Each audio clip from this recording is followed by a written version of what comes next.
Bien, continuando con la clase, vamos a iniciar nuevamente con todo lo que refiere a los factores que intervienen en la distribución. Así como hay factores que intervienen en el metabolismo de un fármaco, también lo hay en la distribución. El primero de ellos es la fijación a las proteínas plasmáticas. Este espacio se refiere a la eficacia de un fármaco que puede ser afectada por el grado de unión a una proteína plasmática. Este tipo de proteínas plasmáticas se van a considerar como las proteínas facilitadoras. Estas proteínas facilitadoras ya las habíamos visto anteriormente en los tipos de transporte del fármaco, que son la difusión a favor de gradiente en el espacio de transporte facilitado y en contra del gradiente. Bien, las proteínas plasmáticas más frecuentes y las cuales van a permitir que el fármaco se redirija dentro del volumen sanguíneo van a ser: la primera es albúmina sérica humana, que la vamos a encontrar en el hígado, lipoproteínas y glicoproteínas alfa y beta dentro de ellas, y estas van a estar ubicadas principalmente en la zona del páncreas. Bien, otro de los puntos en los que van a intervenir los factores de distribución es el flujo sanguíneo regional. ¿A qué se va a referir el flujo sanguíneo regional? El flujo sanguíneo regional va a consistir en el tipo de... se va a referir o va a estar encaminado principalmente a la tensión arterial de cada uno de los pacientes. Es decir, flujos sanguíneos o mayores vasoconstricciones van a tener un flujo sanguíneo más lento. Por lo tanto, el medicamento o el fármaco va a distribuirse de una forma más lenta dentro del organismo, lo cual va a hacer que el fármaco llegue con menor carga o menor potencial menor concentración de fármaco hacia su órgano diana. Por el contrario, en pacientes que son sanos, pues no vamos a tener este problema, ya que esto no se va a ver afectado en ninguno de los procedimientos de la ley LADME. Y el último espacio va a ser para lo correspondiente a la salida del fármaco del interior de la vasculatura. Es necesario considerar que para este punto pues hay que tener presente el concepto de perfusión tisular, que ya lo habíamos comentado, que era el grado de permeabilidad de un tejido para poder distribuir fluidos de manera intra o extracelular.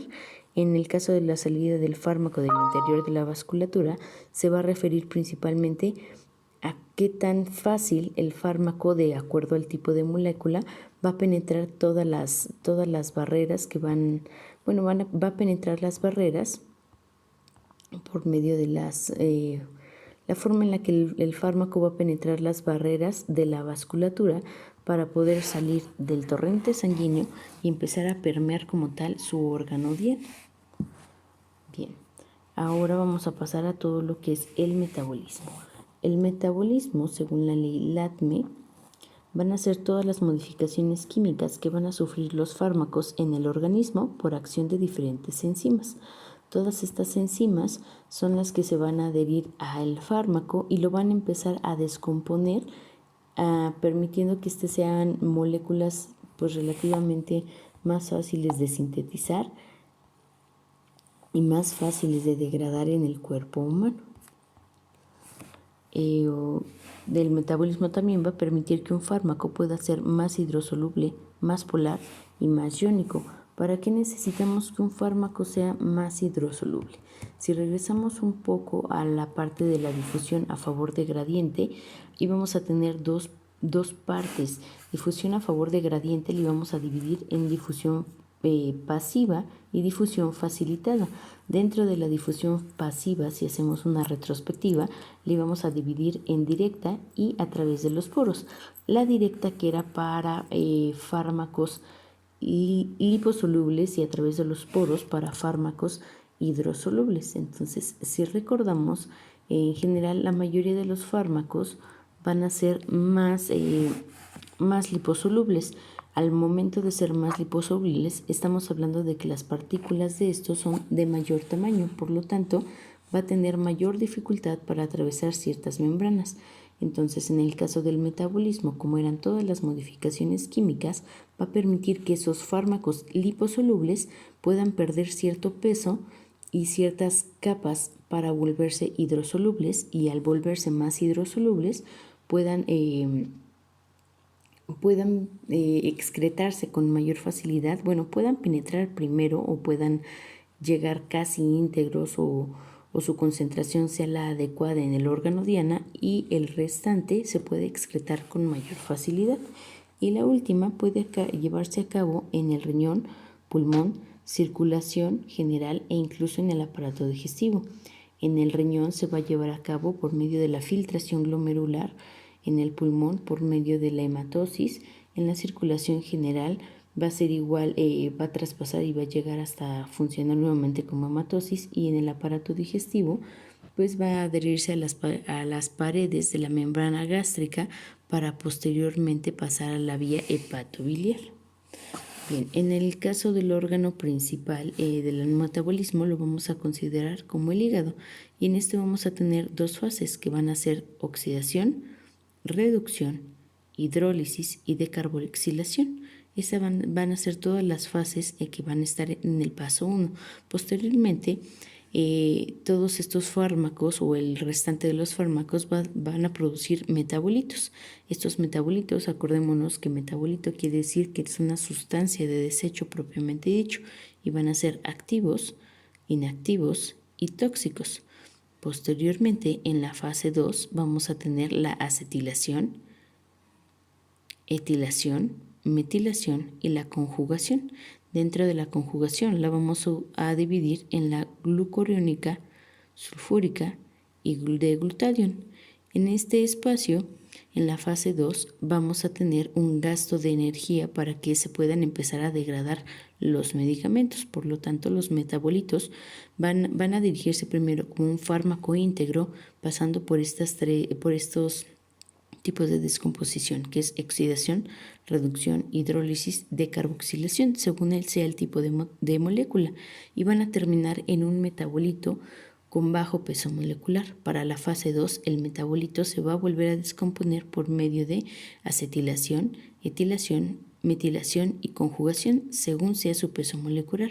En la fase 2, a diferencia de la fase 1, el metabolito para su segunda descomposición va a requerir un gasto energético, por lo tanto va a empezar a consumir adenosiltrifosfato, y y ya como tal aquí va a dar como origen a una sustancia endógena o una sustancia de desecho.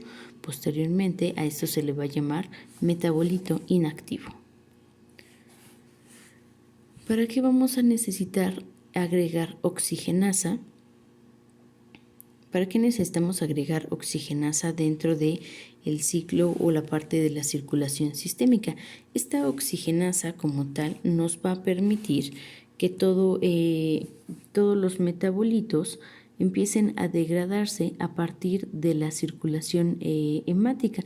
Más bien a partir de su paso hacia la zona de los pulmones, y posteriormente por el intercambio de dióxido de carbono y oxígeno. En este caso, lo que va a hacer la oxigenasa, que es una molécula o una enzima, mejor dicho, lo que va a hacer es degradar todos los componentes inactivos o los metabolitos inactivos que pasaron por la segunda, que pasaron o conformaron más bien parte de la segunda fase del metabolismo. Por lo tanto, en este espacio, aquí está.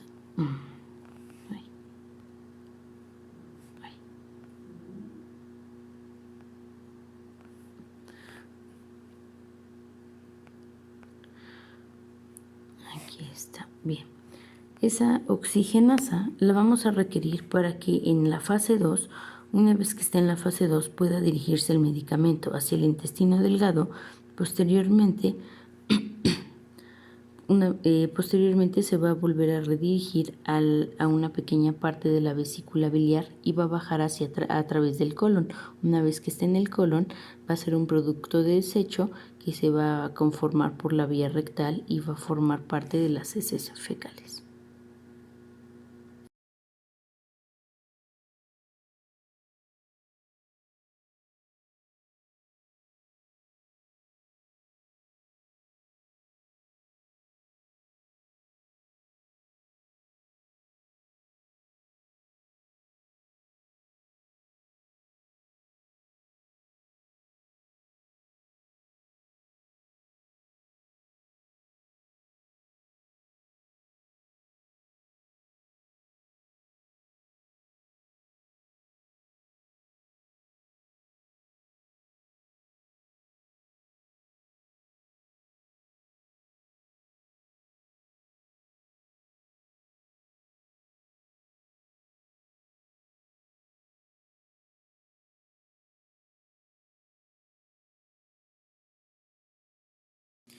Bien, vamos a regresar un poquito a los conceptos.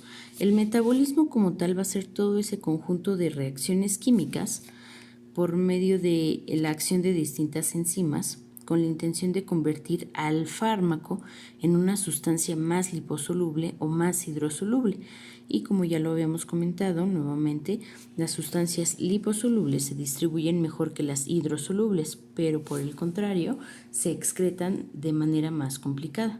En el metabolismo vamos a requerir que el fármaco sea distribuido con facilidad y es necesario concentrarlo en los vasos, es decir, vehiculizarlo hasta el riñón. Aquí está, ahora sí. En esta parte, en el metabolismo requerimos que el fármaco no se distribuya con facilidad.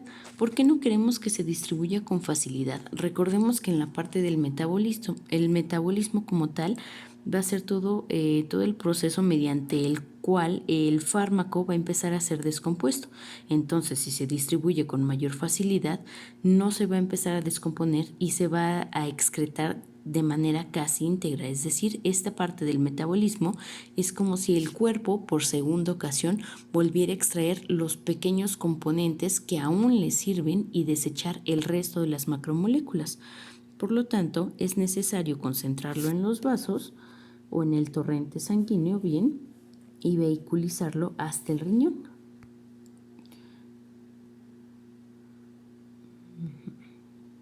Entonces, lo que vamos a querer aquí, lo que queremos aquí primero es que del torrente sanguíneo se pueda transportar nuevamente hacia los riñones, es decir, va a descender por esta zona, va a dirigirse hacia los riñones y de los riñones va a pasar hacia la arteria hepática hasta la zona del hígado, en donde se van a llevar a cabo las dos fases, la fase 1 por medio de reacciones redox y en la fase 2 por medio de las reacciones catalizadoras. Repasando un poco, en este caso, les repito, va a tener dos fases. En la fase 1, regresando un poquito a la anterior, en la fase 1 también se van a considerar no sintéticas o fases no sintéticas. Dentro de ella podemos explicar que los metabolitos pueden ser activos, inactivos y tóxicos y son necesarios para producir un profármaco. Este profármaco van a ser sustancias que se van a convertir en sustancias activas, es decir, la parte del metabolismo en donde una vez más el hígado extrae un poco más del fármaco que todavía le sirve al cuerpo y lo regresa a la circulación sanguínea. A eso se le llama profármaco, sustancias inactivas que se convierten en activas. Otra de las características de la fase 1 es que se va a transformar el fármaco mediante reacciones, como ya lo habíamos comentado, de oxidación, reducción, hidrólisis y de carboxilación. En la fase 2 se va a considerar como fases sintéticas y en esta pues hay distintos procesos. En ellas pues se va a combinar el fármaco con su metabolito, es decir, lo que resta del fármaco más bien lo que resta de el profármaco, que va a ser un metabolito de la fase 1, con el restante del fármaco que va a seguir siendo metabolizado. Y esto pues vamos a requerir una sustancia endógena, en este caso van a ser las hormonas, y su característica principal es que va a requerir energía. ¿Qué tipos de hormonas vamos a requerir aquí para nuestra conversión, o más bien para nuestro metabolismo, nuestro segundo metabolismo, la fase 2? En este caso pues van a estar presentes la adrenalina, noradrenalina, el glucagón y la insulina en algunos de los casos. Otra de las características es que las reacciones de fase 2 van a ser de acetilación, metilación, conjugación, y dentro de la conjugación va a ser la glucoriónica, sulfúrica y de glutatión. Estas de conjugación van a ser las más empleadas, ya que van a ser el tipo de hormona, van a corresponder al tipo de hormonas mayormente presentes para poder realizar todo lo que es la segunda fase del metabolismo. En pues el resultado es que todos los metabolitos de la fase 2 van a ser inactivos, es decir, ya no ocurre como en la fase 1, que se generó un profármaco, que fue el pequeño extracto del fármaco que todavía funcionaba. Aquí como tal ya van a ser metabolitos literal de desecho. Todas estas reacciones de fase 2 van a ocurrir siempre en el hígado, por tanto, sus funciones es hacer una sustancia liposoluble más hidrosoluble, para que al momento de que se pueda depurar sea por vía urinaria. A eso me refería. Es más fácil que una sustancia liposoluble se distribuya en el cuerpo, pero es más fácil que una sustancia hidrosoluble pueda ser desechada del cuerpo. En la fase 1, regresándonos un poquito, vamos a interactuar o va a haber una presencia de unas moléculas que van a ser moléculas facilitadoras. Están aquí. Estas moléculas facilitadoras se van a llamar citocromo P450 y va a ser el conjunto de enzimas oxigenasas que van a ayudar a que las reacciones de la fase 1 se puedan generar, pero principalmente todas las de hidrólisis.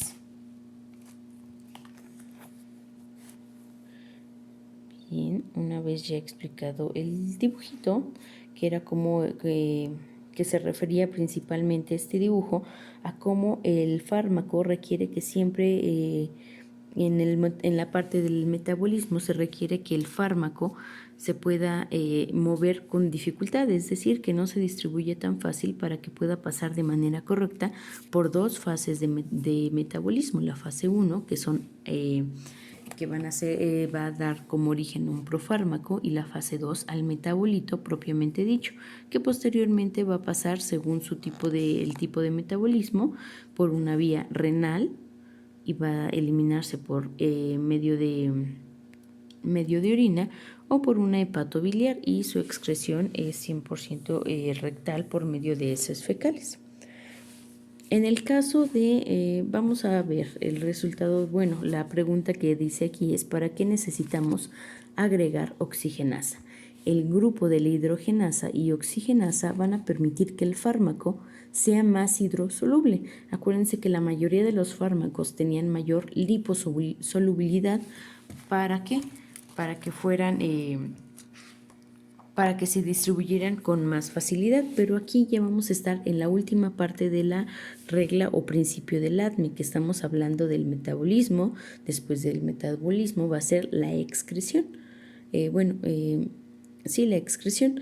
En este caso, pues ya no necesitamos tanto que el fármaco se siga distribuyendo por el cuerpo, más bien ya va a estar buscando un lugar de salida, un lugar para que el metabolito final del fármaco pueda ser excretado. Entonces, a mayor hidrosolubilidad, mejor excreción del cuerpo. Entonces necesitamos oxigenasa dentro del proceso de metabolismo para que un fármaco liposoluble pueda convertirse o ser más hidrosoluble. En este se sintetiza más fácil por vía renal y el restante se va a filtrar por los glomérulos para regresar el sobrante del medicamento a la sangre y va a ser filtrado por el hígado y desechado en heces fecales. O sea, era lo que les comentaba. Iba a subir en sentido, iba hacia la zona de la aorta iba a ir hacia la zona renal, de la zona renal en filtrado glomerular, del filtrado glomerular a la arteria hepática, de la arteria hepática al intestino delgado, una porción de antes de salir hacia la arteria hepática, una pequeña porción hasta ahí se iba a quedar y se iba a depurar por vía orina. El restante que regresa hacia la vena o arteria hepática va a pasar por la fase 1 y fase 2 nuevamente, se dirige hacia la parte de la vesícula biliar y posteriormente se va a dirigir al intestino grueso por medio de la ampolla de Vater y de ahí va a dirigirse hacia la zona de recto para poder terminar en excreción fecal propiamente dicho. Bien, vamos con la excreción. La excreción como concepto va a ser el efecto o consecuencia final de la unión entre la farmacocinética y la farmacodinamia y va a ser como tal, va a tener como resultado un mecanismo de acción. La excreción va a ser la salida del fármaco y de sus metabolitos desde el sistema circulatorio hacia el exterior del organismo y se puede eliminar sin cambios transformándose en metabolitos para ser eliminados en los principales órganos excretores. Los fármacos liposolubles van a ser los más complejos en su degradación y excreción. Por lo tanto, los fármacos liposolubles van a ser siempre excretados por vía hepatobiliar a través de heces fecales y los hidrosolubles a través de orina. En este espacio pues vamos a ver cómo se da como tal la filtración glomerular. Va a entrar como tal el medicamento por medio de las aferentes arteriolares, de ahí va a regresar a la cápsula de Bowman o va a bajar hacia la cápsula de Bowman, de la cápsula de Bowman hacia los túbulos colectores o túbulos contoneados, de ahí a los capilares pelitubulares. Un restante se va a dirigir a la arteria a la vena renal, que posteriormente se va a dirigir a las hepáticas para su segunda parte de la excreción, y lo que ya era más hidrosoluble se va a depurar por vía orina. En el caso de la excreción hepática, lo que va a ocurrir es que van a ingresar, va a ser por medio de enzimas convertidoras. En este caso van a ser todas esas enzimas que se producen en el páncreas y que van a tener una secreción rica en bicarbonato. La característica de estas es que a mayor cantidad de bicarbonato y mayor cantidad de bilis producida por la vesícula biliar, la descomposición de los fármacos va a ser más fácil. Hay que recordar que en este caso todo el contenido de la vesícula biliar, la bilis propiamente dicho, va a ser un medio totalmente ácido. Ese medio ácido va a permitir que todos los fármacos liposolubles se puedan descomponer en moléculas liposolubles, pero de menor peso molecular, y puedan atravesar posteriormente los conductos, van a bajar por el conducto colédoco, del conducto colédoco a la ampolla de Vater y de la ampolla de Vater al intestino grueso. Este intestino grueso pues ya se va a dirigir como el colon ascendente, transverso, descendente y va a desembocar en el recto, conformando ya como tal lo que son las heces fecales. Ahora, con el concepto de farmacodinamia. La farmacodinamia es la división de la farmacología que se enfoca en el estudio de las reacciones que genera un fármaco en el organismo. Recordemos que la farmacocinética, como era movimiento, es cómo un fármaco se mueve al interior del cuerpo y qué es lo que el cuerpo, por medio de reacciones químicas, le va a hacer al fármaco, es decir, cómo lo va a descomponer. En el caso de la farmacodinamia va a ser la cantidad de fármaco que es totalmente efectivo y llega al órgano diana, es el efecto que nosotros requerimos, es decir, todo lo que el fármaco le hace al cuerpo. Sus mecanismos de acción van a ser los efectos producidos por el fármaco como consecuencia de su interacción con los componentes macromoleculares del organismo.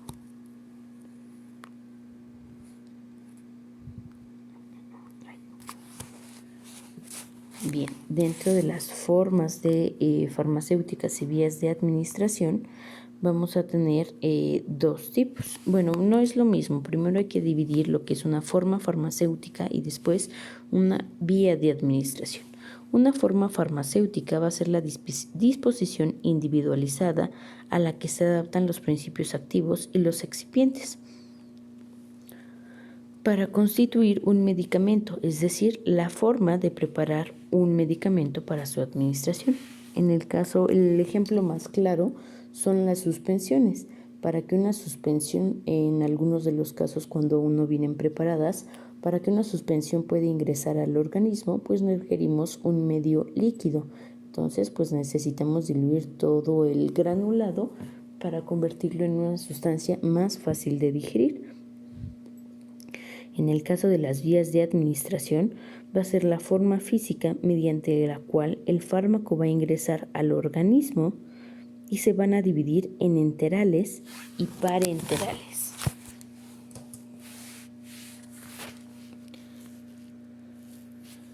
Ahora vamos con los conceptos. Estas espero que ya nos hayan quedado claras, que son las enterales, es decir, todas las que ingresan al organismo por vía oral o más bien que tienen un proceso de LATME más largo, y las parenterales van a ir directas al torrente sanguíneo y el proceso LATME va a ser más corto porque no tiene que atravesar tantos órganos.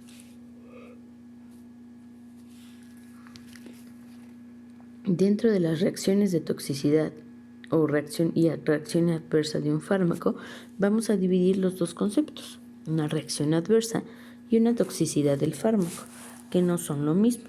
Como tal, estos van a ser efectos y son la consecuencia final de la unión entre la farmacodinámica y farmacocinética y el mecanismo de acción, es decir, lo que el cuerpo le hace al fármaco, lo que el fármaco le hace al cuerpo y cómo a estos dos efectos terminan generando una reacción en nuestro órgano diana.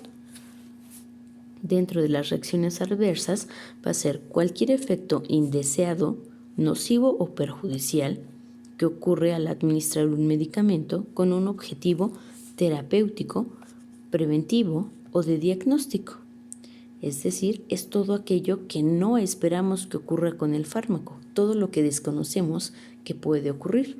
Las reacciones adversas no son prevenibles ya que todos los organismos reaccionan de distinta manera. Por lo tanto, la ley LATME no funciona de la misma forma en todos los organismos ni con todos los medicamentos, aun cuando ya se hayan administrado en más de una ocasión. Entonces, las reacciones adversas realmente no vamos a poder controlarlas porque no sabemos qué efecto inicial va a tener en el cuerpo, si es el esperado o si es algo que no sea benéfico para el cuerpo.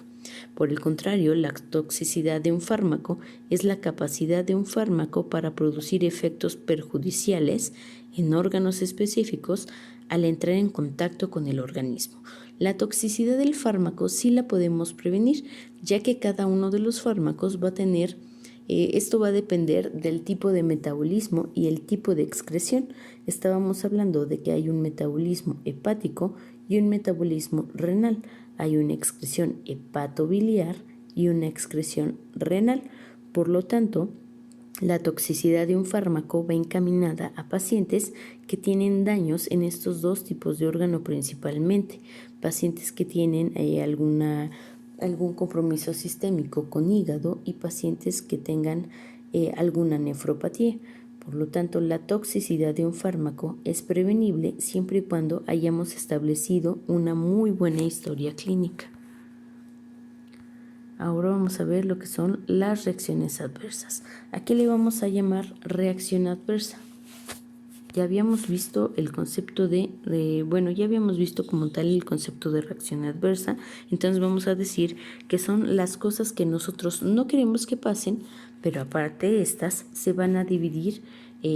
No queremos que pasen, pero aparte no las podemos prevenir y las vamos a dividir en las tipo A, que son relacionadas con la dosis del fármaco, es decir, con la cantidad de fármaco que enviamos a un paciente.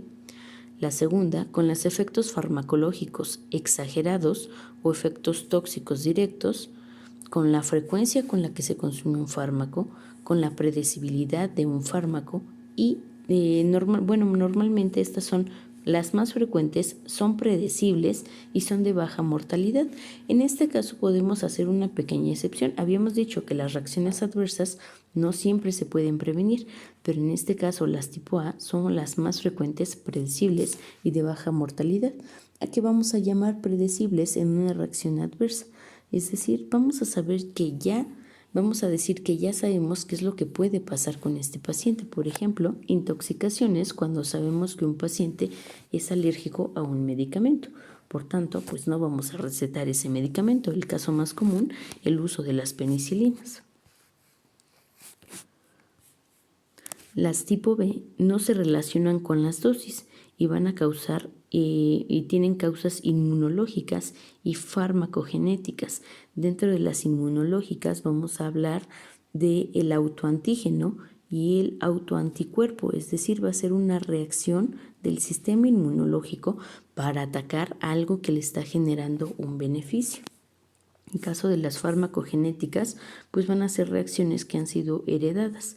Estas tampoco se van a relacionar con efectos farmacológicos, son raras, no predecibles y son de alta mortalidad. Dentro de las reacciones, las tipo B, pues vamos a encontrar todo reacciones de choque anafiláctico instantáneo.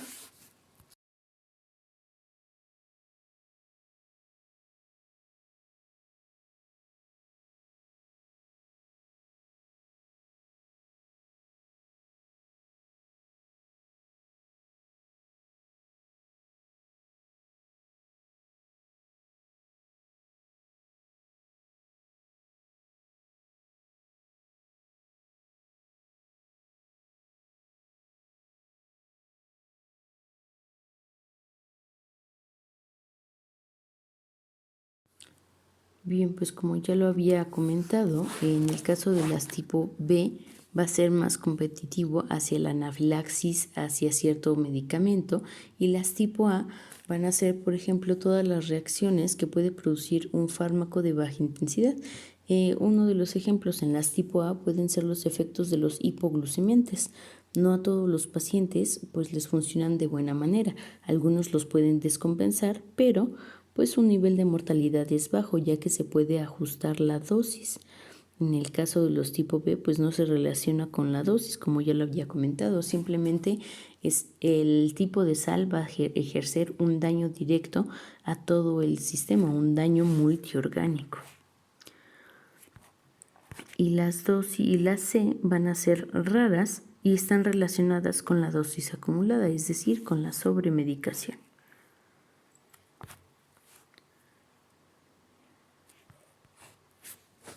Bien, antes de esto quiero hacer hincapié dentro de todos los efectos.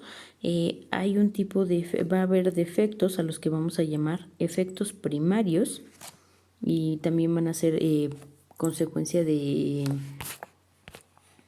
las reacciones adversas, y va a ser el efecto fundamental terapéutico deseado por el fármaco. Los efectos primarios nunca van a ser nocivos o nunca van a generar un daño directamente hacia el paciente. Los placebos o los efectos placebo van a ser manifestaciones que no tienen ninguna reacción realmente farmacológica. En este caso, pues lo más común son los remedios caseros, y otra de ellas, farmacológicamente, lo vamos a encontrar en las pastillas anticonceptivas. Por cada 7 pastillas consumidas, una de ellas es un placebo o una grajea de azúcar. El siguiente es indeseado, efectos indeseados. Y estos van a ocurrir cuando el medicamento produce otras reacciones distintas y perjudiciales a los efectos primarios. El indeseado entonces es algo que nosotros no queremos y no es benéfico para el cuerpo, y lo vamos a dividir en efectos colaterales, secundarios y tóxicos.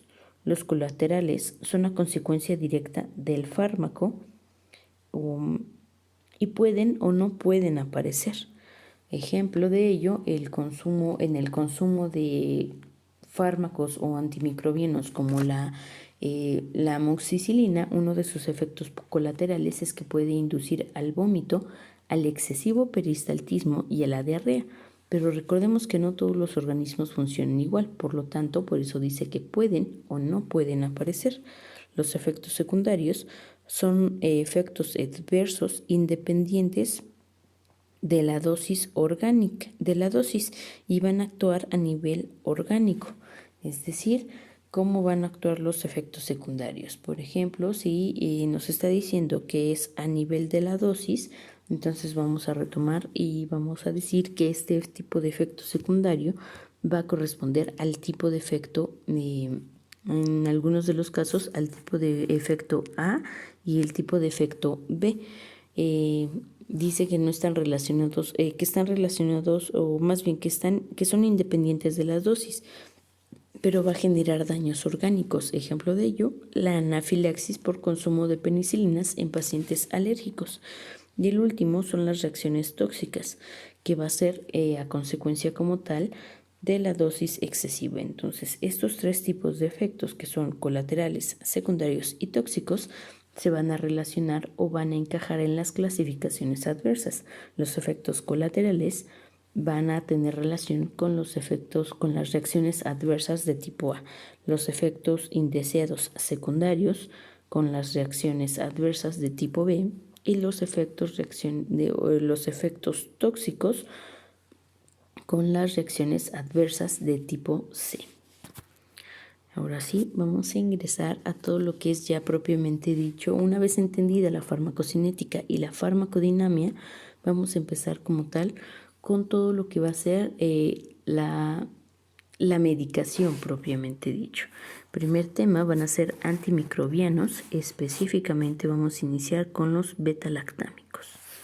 El objetivo de esta es lograr comprender los conceptos de agonismo y antagonismo farmacológico, así como iniciar la comprensión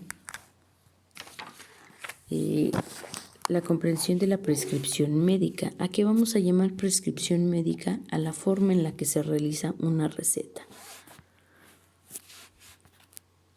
Bien, primero vamos a iniciar con el concepto de receptor. Un receptor es aquel componente macromolecular que interactúa con los fármacos, permitiendo o teniendo como consecuencia la modificación bioquímica y fisiológica a nivel celular. Estos receptores también puede hacerse una comparación con lo que ya habíamos nombrado moléculas facilitadoras. El segundo, vamos a tener distintos tipos de receptores, que van a ser receptores celulares, receptores nucleares,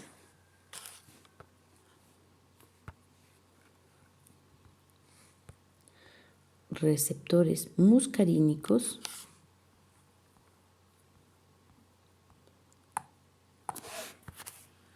y receptores nicotínicos.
Las características de un receptor van a ser la primera, afinidad. Esta afinidad nos va a hablar de la capacidad de un fármaco de interactuar con un receptor específico y formar enlaces de unión.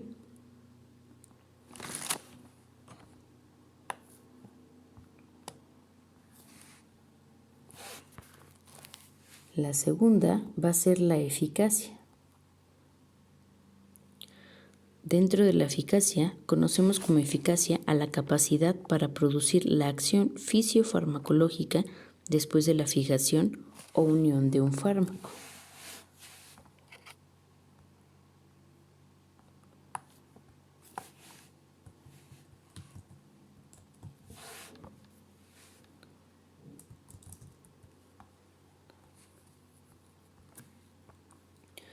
Bien, dentro de la unión fármaco-receptor, vamos a considerar que la unión del fármaco y su receptor van a ser todas aquellas fuerzas que gobiernan la interacción entre los átomos y las moléculas y son las bases de las interacciones entre los fármacos y sus receptores. Dentro de ellos vamos a tener el primero, que son las fuerzas de Van der Waals. Y las fuerzas de Van der Waals van a ser aquellas fuerzas de estabilización molecular, van a formar enlaces químicos no covalentes y participan dos tipos de fuerza totalmente opuesta, una de atracción y una de repulsión. En este caso, pues sí se van a unir moléculas que sean con una carga electrostática o iones de moléculas neutras con cargas electrostáticas distintas.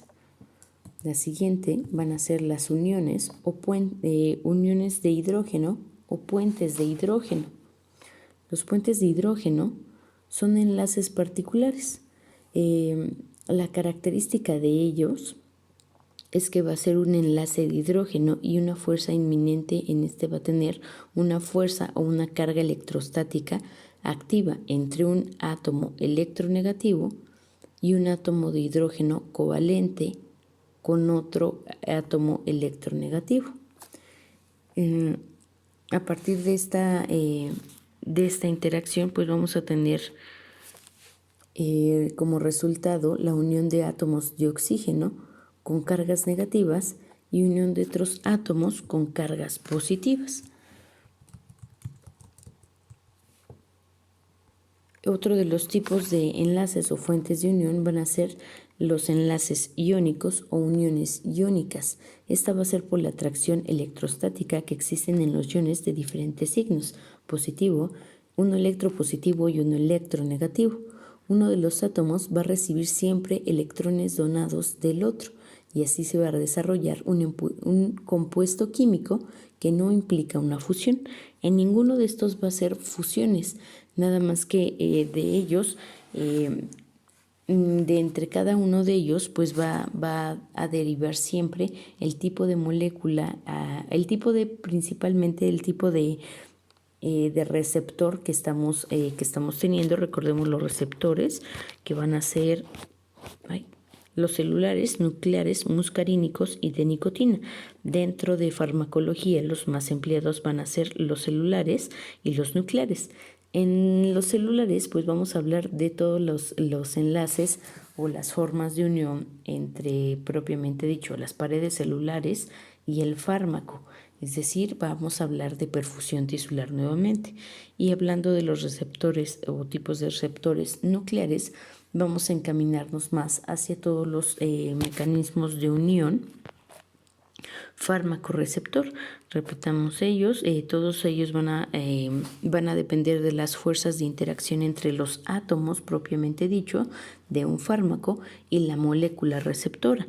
Dentro de ellos, retomamos, están las fuerzas de Van der Waals, uniones o puentes de hidrógeno y las uniones iónicas o los enlaces iónicos. Ahora, dentro de los tipos de fármacos, vamos a tener el primero, que son los fármacos agonistas. Y se dice que un fármaco es agonista cuando se puede unir a un receptor y puede desencadenar una respuesta. Vamos a tener también fármacos antagonistas cuando posee afinidad por un receptor, pero no desencadenan respuestas, es decir, no va a generar eficacia. Es decir, y esto quiere decir que un antagonista va a poseer afinidad, pero va a carecer de eficacia. O sea, van a ser, en este caso, los medicamentos que pertenecen al mismo grupo, es decir, una penicilina va a ser afín a otra penicilina, pero si recetan 2 penicilinas al mismo tiempo, no van a obtener ningún tipo de eficacia o ningún tipo de efecto farmacológico. En este caso, pues vamos a hablar del efecto 1 más 1. 1 más 1 en el caso de antagonista quiere decir que es 1. Si un medicamento del mismo tipo más un medicamento del mismo tipo, 1 más 1 es igual a 0. Pero 1 menos 1 es igual a 2. ¿A qué se refiere el 1 menos 1? Va a ser al caso de los agonistas.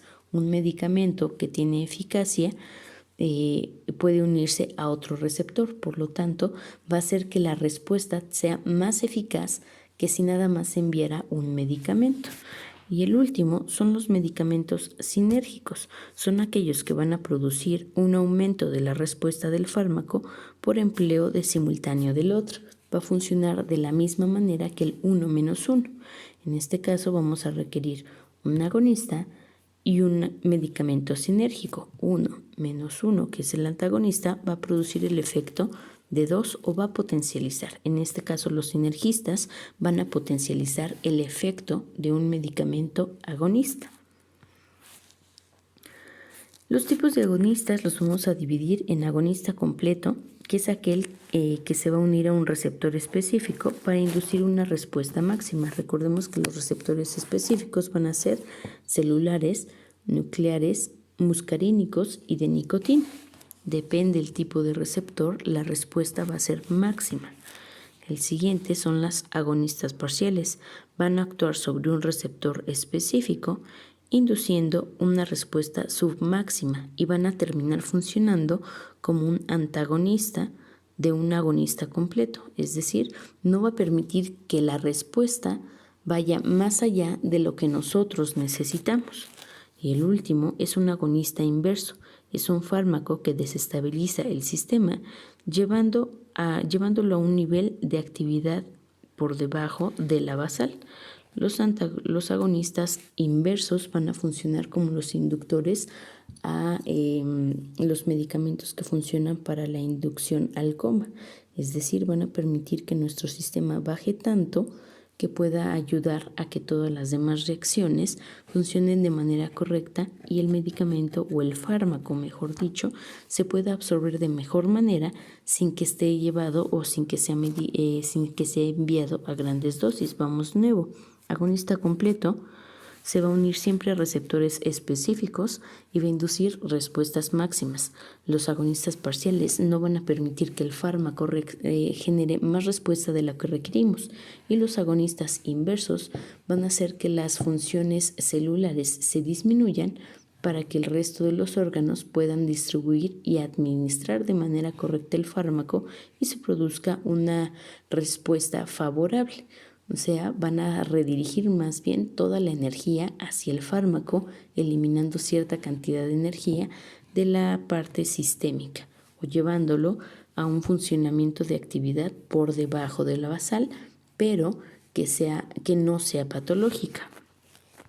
Ahora vamos a ver a los antagonistas. Los antagonistas se van a dividir como antagonistas no competitivos, que van a hacer que un fármaco va a hacer que el fármaco va a evitar que el antagonista en cualquier concentración produzca un efecto. Es decir, aun cuando el medicamento sea muy poquito, aquí lo que va a ocurrir a poca concentración del fármaco no se va a producir ningún efecto del medicamento agonista. Es decir, va a eliminar por completo la función o el mecanismo de acción del agonista. No va a dejar que actúe. Y el otro van a ser agonistas competitivos o superables. En el fármaco que evita el agonista actúa sobre el receptor específico dependiendo de la concentración del agonista. ¿A qué se refiere esto? Dependiendo el tipo de receptor que haya escogido el agonista, el antagonista no va a hacer daños, pero sí va a cesar la capacidad de este receptor para poder unirse al antagonista al agonista y por lo tanto va a eliminar el efecto. Recordemos entonces que los fármacos antagonistas van a poseer afinidad por un receptor, pero no van a desencadenar ningún tipo de respuesta. Por lo tanto, no tienen eficacia. Esto quiere decir que si no sabemos qué fármacos son agonistas y cuáles son antagonistas, entonces si recetamos dos medicamentos iguales vamos a generar antagonismo y por lo tanto no vamos a tener ningún tipo de efecto hacia el cuerpo. Es decir, no vamos a tener farmacodinámica. Ahora vamos a ver los tipos de fármacos. Vamos a dividirlos en bactericidas y bacteriostáticos. El bactericida es aquel que tiene la propiedad de matar a las bacterias sin dejar ni una sola espora, impidiendo nuevamente su reproducción o esporulación. Y los bacteriostáticos tienen la propiedad de inhibir la multiplicación mientras se mantiene el agente. En el caso de los bactericidas, va a eliminar al 100% o si no es que al 99.9% de las bacterias que están generando una patología y obviamente al eliminarlas se elimina su reproducción y por lo tanto se elimina al 100% la enfermedad. Y los bacteriostáticos solamente van a impedir que el microorganismo se siga reproduciendo. Sin embargo, el microorganismo va a estar latente ahí, pero ya no se va a multiplicar. Es decir, puede seguir generando patología, pero no va a hacer que va a hacer que esta patología no se agrave. Bien, en cuanto a definiciones básicas, vamos a definir lo que es un antimicrobiano y un antibiótico. Un antimicrobiano es la sustancia química capaz de actuar sobre los microorganismos, inhibiendo su crecimiento y destruyéndolos. Un antibiótico va a ser una sustancia producida por el metabolismo de los organismos vivos, principalmente hongos microscópicos y bacterias. Su finalidad es ayudar a inhibir el crecimiento y a destruir microorganismos. Por lo tanto, los antimicrobianos van a ser agentes totalmente químicos y los antibióticos van a surgir a partir de un agente biológico o un agente patológico. Ejemplo de ello, pues la penicilina, que surgió a partir del hongo del Penicillium notatum. Ahora vamos a ver la base molecular de la quimioterapia. Quimioterapia, antes de que iniciemos, no se refiere a todos aquellos medicamentos que utilizamos para el cáncer. Quimioterapia, propiamente dicho, se va a referir a todos los tratamientos farmacológicos o que implican el uso de un fármaco para el bienestar o mejoramiento de la salud. Ese término se acuñó apenas en el 2009 por la OMS, en donde dice que quimioterapia van a ser la recepción y la interacción de todos los agentes químicos farmacológicos para beneficio de la salud y no propiamente los tratamientos encaminados al cáncer. Entonces, una de ellas va a ser la toxicidad selectiva. Dice que los medicamentos van a tener toxicidad selectiva.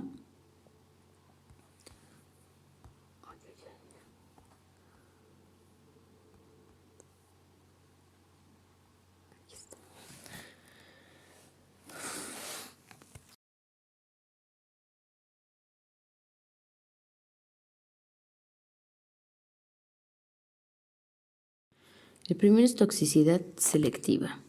La toxicidad selectiva dice que se debe de obtener una actividad máxima sobre el microorganismo sin afectar el huésped. Esto es indispensable para la utilización en la clínica. La toxicidad selectiva se va a referir a que vamos a necesitar todo el efecto del antibiótico o más bien del fármaco sin hacer algún daño irreversible o reversible al cuerpo, es decir, sin inducir a las reacciones adversas o efectos colaterales. El segundo es la especificidad. Se refiere a que el espectro de la actividad antimicrobiana debe de estar definida por su capacidad de unión a un sitio específico de la bacteria, es decir, el fármaco, o en este caso, si el fármaco como tal, y aquí estamos hablando de antibióticos y antimicrobianos, el fármaco debe destruir alguna parte de la bacteria para impedir su crecimiento, impedir su reproducción por otro lado, destruir por completo la bacteria, es decir, el fármaco puede actuar en la pared bacteriana, en el citoplasma de la bacteria o en el núcleo de la bacteria, dependiendo qué estructura o a qué estructura tenga afinidad o capacidad de unión, pues va a producir un efecto a la bacteria. Los efectos sobre las bacterias o microorganismos pueden ser destrucción, inhibición o lisis y licuefacción. El siguiente es la potencia biológica o potencial biológico. Este va a establecer que el antimicrobiano debe de ser capaz de ejercer acción específica para la acción requerida sobre los microorganismos. Pues en esto vamos a saber si necesitamos un bactericida o un bacteriostático. ¿A qué se refiere la potencia biológica? Como tal, dice que vamos a requerir una de dos: o destruir al 100% al microorganismo, porque este es un agente patógeno y no es necesario para el cuerpo y ni siquiera forma parte de la microbiota habitual, o vamos a impedir su reproducción, como en el caso de los bacteriostáticos. Ejemplo de ellos, pues la Escherichia coli y otros microorganismos que crecen o forman parte de nuestro cuerpo. Si nosotros los matamos al 100%, entonces vamos a crear una descompensación en el ecosistema, por así decirlo, del cuerpo. Entonces aquí vamos a detectar qué es lo que necesitamos, si un bactericida o un bacteriostático, si lo que tenemos es patológico o si lo que tenemos es algo que siempre ha estado en el cuerpo y no requerimos eliminarlo al 100% porque genera un equilibrio en el organismo. Bien, para la utilización conjunta de antibacterianos o los esquemas múltiples, siempre vamos a tener el sinergismo. En este caso, pues dentro del sinergismo vamos a hablar de la utilización conjunta. Vamos a hablar de la utilización conjunta de antimicrobianos. El primero va a ser sinergismo y dice que vamos a utilizar un bactericida más otro bactericida. La combinación de dos antimicrobianos va a producir mayor efecto que la suma de cada uno de ellos. En este caso, pues vamos a poder utilizar un bactericida que recordemos que su función era eliminar o matar al agente causal, en este caso a la bacteria. En el caso del siguiente, que es la suma de efectos bacteriostático con bacteriostático. Recordemos que los bacteriostáticos únicamente inhiben el crecimiento y aquí en la suma de efectos vamos a tener lo que es el antagonismo. Bacteriostático más bacteriostático va a ser la combinación antagonismo o la combinación de dos antimicrobianos que en uno de ellos interfiere la actividad de otro. Por lo tanto, si tenemos un bacteriostático de mayor espectro y un bacteriostático de menor espectro, uno de ellos, el de mayor espectro, va a eliminar el potencial que tiene el de menor espectro. Y en el último va a ser el antagonismo, bactericida con bacteriostático. ¿Por qué no se puede? Recordemos que uno mata y el otro inhibe, por lo tanto el que va a predominar es el que mata. Entonces va a generar indiferencia y como va a generar indiferencia, ninguno de los dos va a funcionar de la manera correcta. Ahora, ¿cuáles van a ser las características de un buen agente antimicrobiano antes de que pasemos a conocer como tal a los antimicrobianos?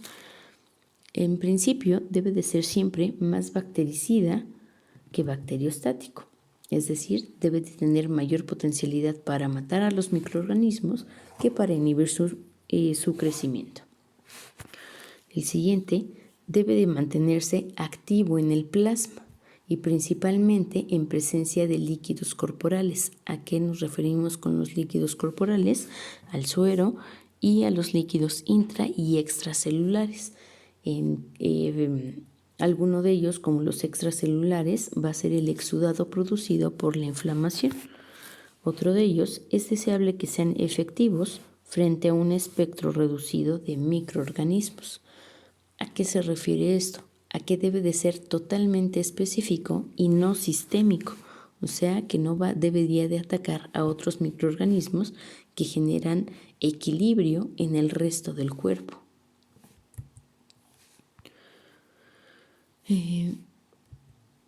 Otro es que los microorganismos susceptibles no deben de volverse resistentes. ¿A qué se refiere esto?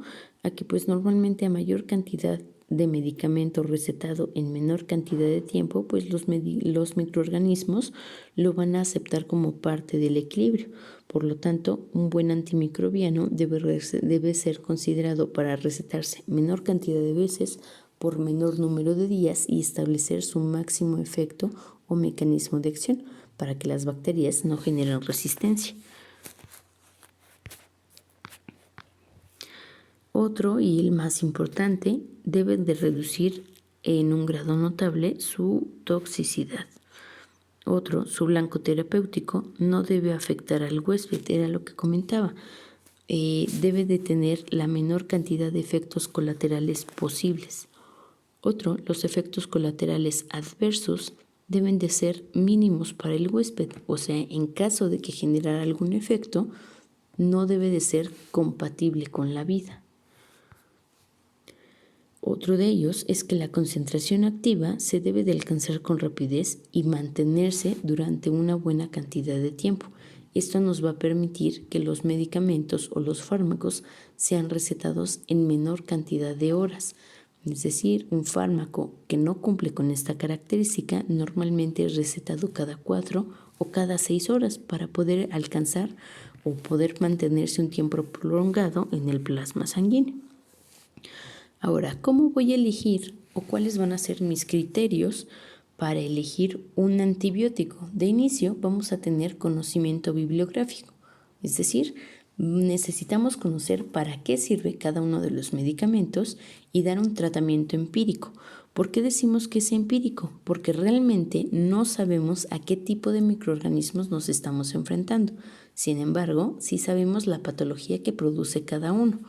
Esto que va encaminado a que si nosotros quisiéramos dar un tratamiento más certero, tendríamos que realizar un antimicrobiograma, que es el siguiente.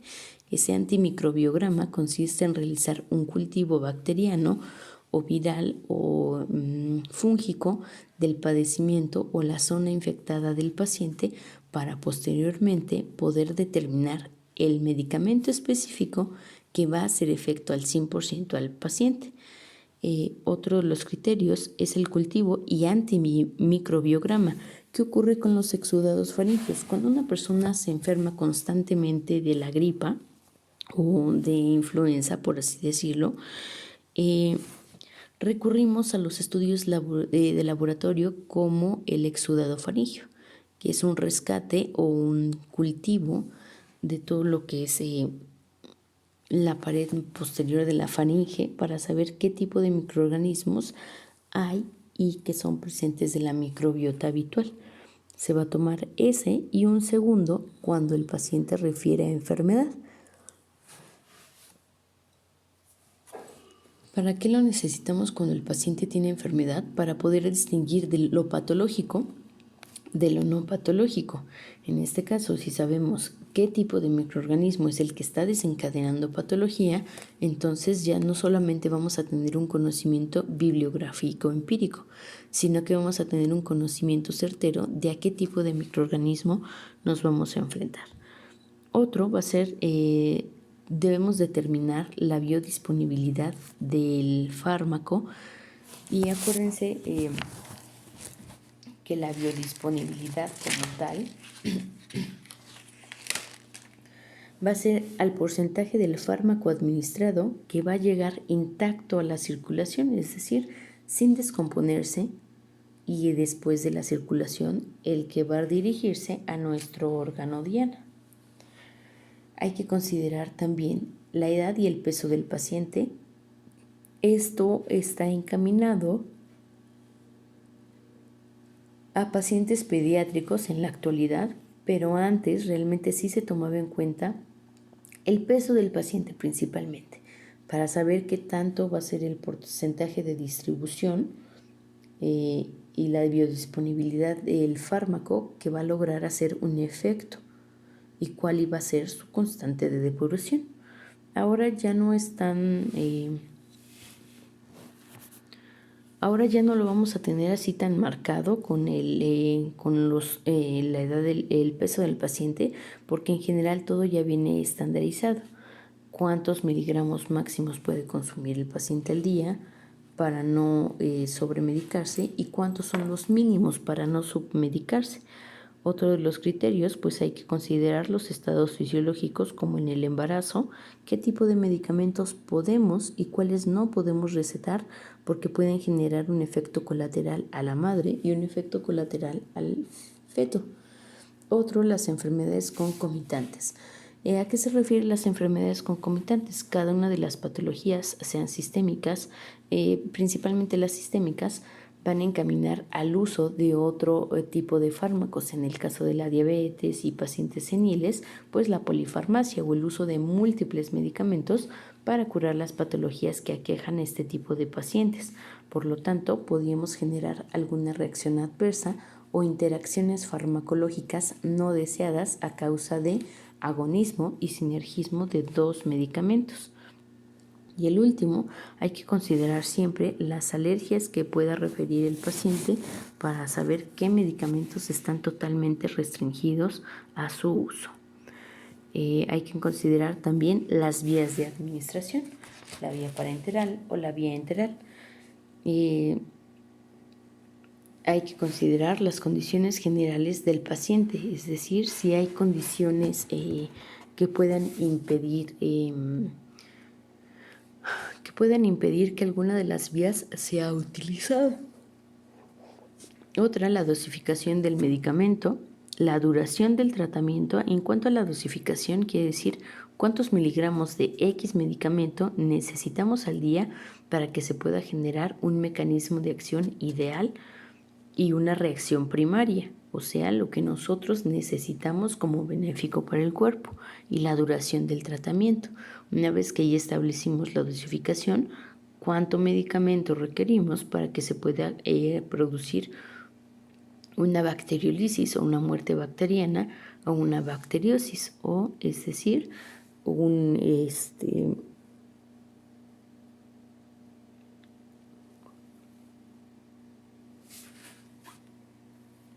una disminución en la reproducción bacteriana.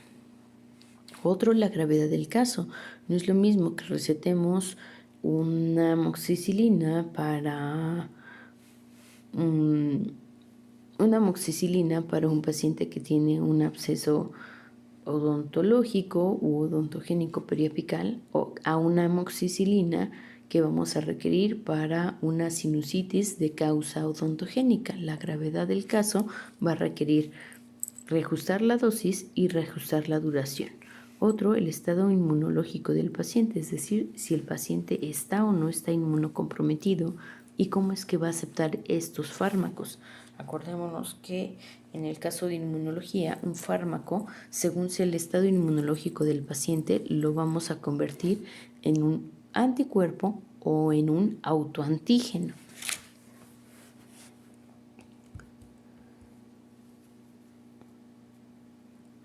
Otro de ellos es la biodisponibilidad del medicamento en la comunidad, es decir, qué tan fácil es para el paciente conseguir ese medicamento.